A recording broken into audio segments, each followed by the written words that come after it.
Вдохновение. Радость, веселье. Это почтение своим предкам. Это вообще замечательная идея провести Spirit of Tengri. Я просто счастлива. Честно сказать, я первый раз на этом фестивале. Но я вчера была. У меня море эмоций, и я сегодня не могла пропустить. Жизнь, праздник, продолжение жизни. Это свобода, творчество и музыка. Свобода. Развитие этнической культуры. Яркие эмоции. Просто самый яркий и незабываемый фестиваль.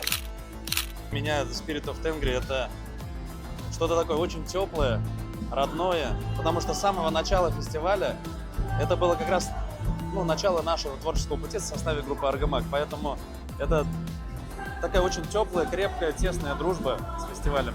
Ну и я безмерно очень рад тому, что мы вот в составе новой своей группы Айюла также продолжили эту добрую традицию приезжать на Spirit of Tengri. Это очень крутой фестиваль.